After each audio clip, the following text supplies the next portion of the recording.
Paramedics in the Thunder Bay District will soon be using a new dispatch system. The updated system will change how calls are prioritized, sending resources where they're needed most and improving response times for the most serious emergencies. Lee Noonan has the details.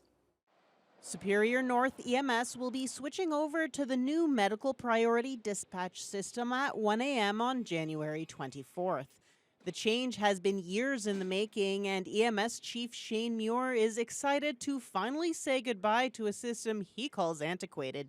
Now we're switching to a system that's got better open-ended questions. It gives the emergency medical dispatchers the ability to really gather better information to prioritize our resources and send the most appropriate unit out to the most appropriate call at the right time. The goal is to triage calls and make sure there's an ambulance available and response times are faster for the most serious emergencies. Muir says the current system was designed to minimize liability and miscategorized 2/3 of all calls as lights and sirens emergencies when a less urgent response would have been appropriate. How this is really going to help us going forward is to disperse our resources more appropriately, have the best unit respond to the most appropriate calls, having our ACPs go to those critical type calls, and really try to prevent our ambulances from being stacked up on offload delay with low acuity patients. Under the new system, there are 5 color-coded levels of prioritization. Muir explains the highest priority code purple calls might be a non-responsive or unconscious patient, while the lowest priority code green calls could be as simple as a stubbed toe. He says the lowest priority calls can be delayed up to 4 hours. If somebody does happen to wait at home, and that won't happen with all calls and all circumstances, but if that is the case, the dispatchers will be following up more frequently,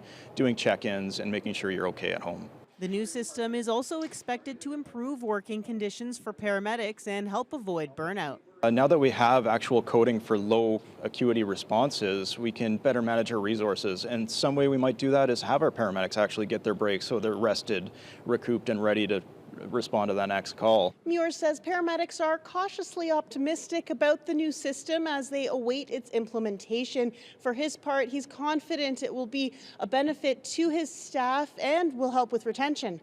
Lee Noonan, TBT News.